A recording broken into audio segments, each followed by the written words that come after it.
Ito na po ma'am yung sewing machine natin. So ito po yung full setup niya. Huwag niyo po kalimutan. Isaksak dito yung sewing machine na wire para doon. Kasi bawal po siya direkta. Kailangan dito mo siya isasaksak. Kaya binigyan kita ng free po ma'am. So ito po yung mga freebies niya po ma'am. Ayan po siya ma'am. Ayan. Okay. Then maglalagay po tayo ma'am ng sinolid sa itaas para malaman niyo po kung paano po tayo maglalagay ng sinolid. So meron po tayong lagayan dito ma'am. Ito po siya. So number 1. Ayan po. Then sundan nyo lang po ito ma'am. Then sumunod. Tsaka may hook po dito lalabas pag inikot nyo po ito ma'am. So ayan po siya ma'am. Okay. Then dire-diretso po dito ma'am. Ayan. Okay. Pagkatapos naman po niyan, ipapasok natin yan sa butas ng karayom po ma'am. Ito na ipasok ko na sa butas ng karayom. At dito naman po sa ilalim ma'am. So ito po siya ma'am. Ang paglalagay naman po dito ma'am, ilalagay nyo lang po siya dito. Yung pagpundo dito ma'am, mayroon po tayong metal doon sa likod. Ayun po siya ma'am, yung metal. Ayan. Lalagay nyo dito yung bobbing, yung mga ganitong klaseng bobbing nya. Yung ganitong klaseng bobbing, may karayom, may pressure pot, tsaka may screwdriver. Itutulak nyo lang pong ganun, tapos pipindutin nyo po yung kulay white. Okay, kung may katanungan po kayo ma'am, huwag po kayo mahihiya mag-message sa akin. Iga-guide ko po kayo. So ganyan po siya ma'am, hawakan nyo po ito at ikutin nyo po ito.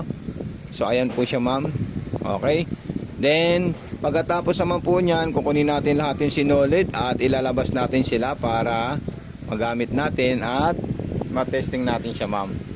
Okay, so ito na po siya ma'am. Ayan. Then, ilalagay natin yung sinolid dalawa dun sa likod at ilalagay natin yung takip niya. Ayan po. Okay. Then, ito po yung maong natin. Ayan. Then, yung mga option nandito po sa gilid. So, straight line. Marami pong straight line dyan para sa pang maong, pang cotton at pang spandex. So, reverse, long press nyo lang po yan ma'am. Okay. Then ayan po siya. Then sumunod, kung mag-aging kayo at saka magsisigsag kayo, so dito lang po kayo pipili ng mga design na gusto nyo po ma'am. Ito, ayan. Ayan, zigzagger, then aging. Ayan, aging naman, itaas nyo lang po yung karayom. Ayan yung aging po nya. Ayan, aging na po yan ma'am. Natahi, opo.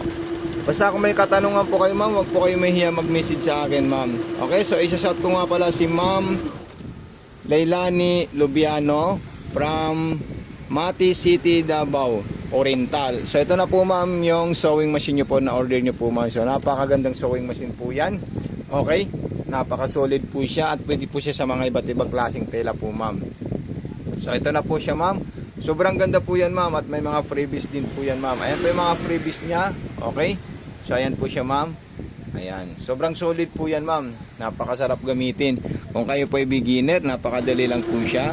Ayan. Kasi ito lang po yung iikutin mo at dito po kayo mamimili ng stitches design. Tapos may kulay black po dito. Dito naman po yung speed control kung gusto nyo pong mabagal or medium. So pwede nyo po yan i-adjust ma'am. Ayan. Yung straight line niya, 4 na klase po siya. Pang maong, pang cotton, pang silk at pang manipis. Ayan. So okay po ma'am, so maraming salamat po sa iyo ma'am Leilani Lubiano. So thank you so much. God bless and more power po ma'am. Salamat na salamat ulit po ma'am.